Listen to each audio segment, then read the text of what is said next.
조우성 변호사의 CDRI 기업분쟁연구소 리포트.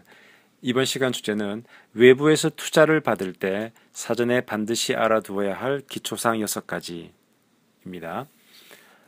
사업을 진행하다 보면 이제 돈이 필요해서 외부에서 돈을 조달해야 될 경우가 있습니다. 이럴 때 보통 우리가 외부 투자자들로부터 이제 투자를 받는 경우가 있는데요. 이랬을 때 잘못 투자를 받게 되면 상당히 골치 아픈 법률 문제가 발생하는 것을 많이 보게 됩니다. 때문에 지금부터 설명드리는 6가지를 잘 염두에 두시는 것이 좋겠습니다. 자, 첫 번째, 돈을 빌리는 것하고 투자를 받는 것은 성격상 차이가 있음을 분명히 알아야 합니다. 무슨 얘기냐? 돈이 필요할 때 회사가 돈을 조달하는 방법은 돈을 빌린다. 보통 론이라 그러죠. 론, 돈을 빌리는 것과 투자, 인베스트먼트. 론과 인베스트먼트는 서로 성격의 차이가 있는 겁니다. 돈을 빌리는 것은 말 그대로 회사가 채무자가 돼서 일정 기간 돈을 이렇게 쓰겠다. 그리고 일정 기간 지난 다음에는 이자를 붙여서 돈을 갚는 이런 관계가 되는데 반해서 투자, 인베스트먼트는 투자를 하게 되면 그 투자에 대한 금액만큼 우리가 주식을 주는 거죠. 그러면 투자자들은 이 회사의 주주가 되는 겁니다. 자, 과연 내가 돈이 필요할 경우에 돈을 빌릴 것인지 아니면 투자를 받아서 이 사람을 우리 회사의 주주로 남게 할 것인지 냉정하게 따져볼 필요가 있겠죠. 돈을 빌리면 나중에 갚아야 될 책임은 있지만 내 지분은 이렇게 외부로 유출이 안 됩니다. 하지만 투자를 받으면 나중에 그 투자금을 되갚을 책임은 없지만 내 지분은 일정 부분 그 투자자에게 나누어 줘야 된다. 이 점이 바로 첫 번째, 돈을 빌리는 것과 투자를 받는 것은 성격상 차이가 있음을 알아야 된다는 이 점에서 말씀드린 거고요. 두 번째는 투자자들은 정말 그렇게 잘 될 사업이라면 왜 돈을 빌리지 않고 투자를 받으려 하는지 궁금해한다는 점입니다. 자, 만약에 여러분은 딱 1억 원만 있으면 정말 이 사업 대박을 칠 자신이 있습니다. 그러면 그 1억을 빌리겠습니까? 아니면 지분의 상당 부분을 주고 투자를 받겠습니까? 정말 이게 대박이 날 사업이라면 1억을 빌려서 사업을 하고 나중에 1억을 갚겠죠. 그런데 보통 보면 이 사업은 이제 대박이 납니다라고 열심히 PT를 한 다음에 그러니까 지분의 30%, 40%를 드릴 테니까 투자하십시오. 그러면 투자자들은 이런 당신의 말에 갸우뚱하죠. 아니 그렇게 잘 될 사업이라면서 왜 나한테 이렇게 많은 지분까지 줘가면서 돈을 받으려야지? 사실 지분을 투자받는다는 것은 이익과 손실을 같이 보자 공동 운명체가 된다는 것을 전제한 거거든요. 여러분들이 아무리 핑크빛으로 선전을 해도 자 이러니까 투자하십시오 라고 하면 투자자들은 야 이건 당신 스스로 자신감이 100%가 아니구먼 이런 생각을 갖습니다. 따라서 이 부분에 대한 스스로의 답을 갖고 있어야 됩니다. 예를 들어서 이런 답변을 할 수는 있어야 되겠죠. 네, 전 돈만을 원한다면 사장님께 이런 제안 드리지 않습니다. 전 사장님의 투자를 유치함으로써 팔로의 개척이나 그리고 주주사로서 사장님의 경영적인 멘토링까지 기대하고 있기에 투자를 감히 제안 드리는 것입니다. 뭐 이런 식으로 돈 이상의 뭔가 가치를 부여받을 수 있기 때문에 투자 제안을 한다라고 하는 나름대로의 답변이 필요하다라는 겁니다. 세 번째, 자 투자를 받더라도 그 방식은 구주를 매각할 거냐 아니면 신주를 발행할 거냐 이 차이가 있음을 분명히 알아야 한다는 점입니다. 아까 제가 말씀드렸죠. 투자자가 투자를 하면 거기에 이제 대응하는 주식을 이렇게 줘야 돼요. 근데 이렇게 주식을 주는 방법은 기존의 대주주가 가지고 있던 자신의 지분 중에 일부를 이렇게 팔아버리는 구주 매각 방법이 있고 새롭게 신주를 발행해서 투자자에게 지분을 배정하는 신주 발행 방법이 있습니다. 자, 만약에 내가 대주주로서 내가 가지고 있던 구주를 판다고 하면 그냥 기존 대주주하고 신규 투자자 사이에서 주식 양수도 계약만 체결하면 됩니다. 그러면 신규 투자자는 그 인수 대금을 대주주에게 입금하면 그걸로 끝나는 거예요. 근데 만약에 신주 발행, 새롭게 주식을 발행하려고 할 때는 이사회에서 신주 발행을 하겠다라는 걸 결의를 하고 또 제3자 배정에 관한 의결을 거친 후에 회사하고 투자자 간의 신주 인수 계약을 체결하고 그 다음에 신주 대금은 그 대주주 간의 회사로 입금이 되는 겁니다. 좀 복잡하죠? 제가 보면 신주 발행 방법을 이용하면서 투자를 받으면서도 자, 그 신주 발행을 하면 그 투자 대금은 어디로 들어와야 됩니까? 회사 계좌로 들어와야 되거든요. 근데 그 투자 대금을 대주주 개인 통장으로 받아서 써버리는 이런 경우가 있어요. 이게 바로 법상 횡령죄에 해당하는 겁니다. 그래서 구주 매각과 신주 발행은 차이가 있다는 거 알아두시고, 네 번째, 아주 중요합니다. 투자를 받기 위해서 핑크빛 미래를 보여주는 것은 좋지만 자칫하면 사기죄의 빌미가 될 수 있음을 유의해야 됩니다.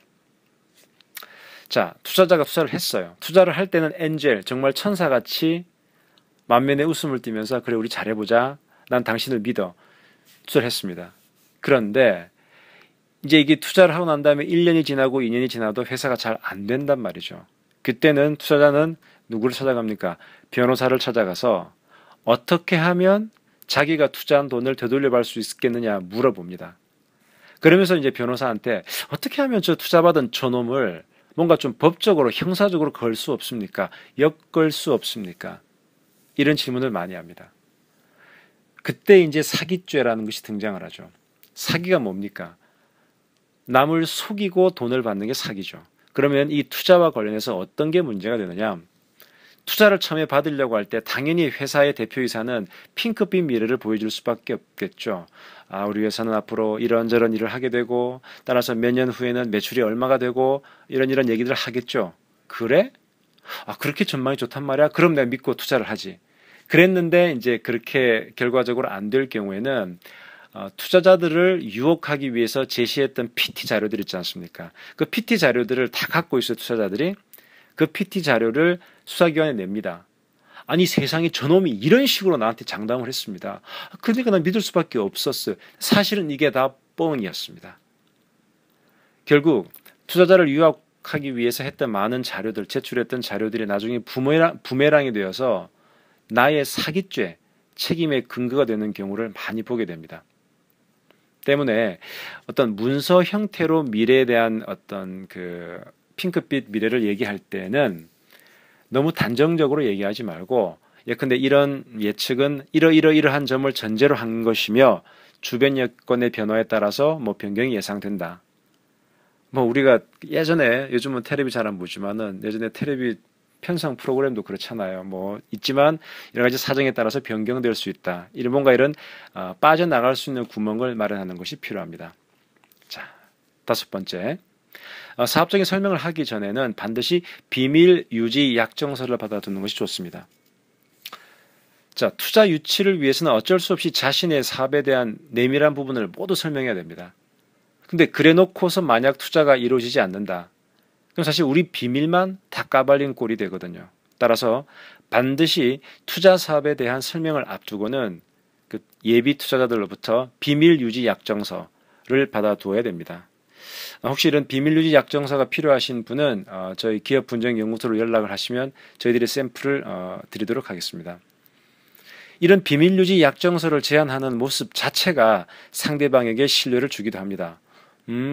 이 사업가는 자신의 사업 모델에 대해서 보안 유지를 철저히 하는군. 믿음이 가는데? 이런 효과가 있습니다. 자, 우리가 외부로부터 투자를 받을 때 주의해야 될 6가지 중에 마지막입니다. 투자자가 바이백 옵션을 거는지를 파악하라. 무슨 얘기냐? 바이백. 원래 투자라는 것은 투자를 하게 되고 돈을 집어넣고 주식을 받아가면 그걸로 끝이에요. 근데 야, 나중에 뭐가 잘못되면 내 투자금 돌려줘. 이렇게 주장을 하지 못하는 것이 원칙입니다. 그런데 투자를 하면서 이렇게 나중에 야 돌려줘 이런 계약 조건을 걸 수가 있는 이런 것을 바이백 옵션이라고 합니다. 보통 이렇게 들어가죠. 자, 3년 뒤에 이런저런 조건을 성취하지 못하면 예를 들어서 뭐 상장을 못한다든가 매출이 뭐 20억 원을 달성하지 못한다든가 이렇게 되면 내가 투자한 돈에다가 이자를 붙여서 돌려줘. 나는 주식을 돌려줄 테니까. 이런 식의 조건을 거는 경우가 있는데 이것이 바로 환매 조건, 바이백 옵션이라고 합니다. 사실 엄밀히 말하면 이런 바이백 옵션은 투자, 인베스트먼트의 성격과 맞지 않습니다. 왜냐, 투자라고 하는 것은 위험도 같이 짊어지는 것이거든요. 근데 사실 이거 위험이 생기면 나중에 너가 다 물어내 라는 것이기 때문에 이 바이백 옵션은 투자의 본질적인 성격과는 맞지 않지만 투자자들을 보호하기 위해서 요즘 이런 이제 계약서의 조항들이 많이 들어가고 또 우리 법원도 투자 받는 사람이에요. 그래 나중에 내가 뭐 잘 못되면 다시 너 주식 사줄게. 오케이 했다면 그 점에 대해서는 그 구속을 받으라는 얘기죠. 그래서 이런 좀 보수적인 벤처 캐피탈들은 이 바이백 옵션을 참 많이 활용을 합니다. 따라서 투자를 받는 쪽에서는 당장 돈을 준다고 눈이 멀어서 그 계약 조건을 자세히 살피지 않으면 나중에 아주 골치 아픈 문제가 발생합니다. 반드시 이 투자자가 바이백 옵션을 원하는지, 그리고 이 바이백 옵션을 내가 과연 받아들였을 때 2년 뒤에 3년 뒤에 나한테 어떤 부담이 있을지를 한번 냉정하게 따져보는 것이 필요하고, 그것이 정말 큰 부담이 되면 좀 더 다른 투자자를 물색해 보기를 권해드립니다. 네, 앞으로도 우리 기업분쟁연구소 CDRI는 여러분들이 반드시 알아야 될 법률적인 쟁점들을 이렇게 음성 파일을 통해서 정기적으로 전달을 할 수 있도록 노력하겠습니다. 지금까지 CDRI 기업분쟁연구소 소장 변호사 조우성이었습니다. 감사합니다.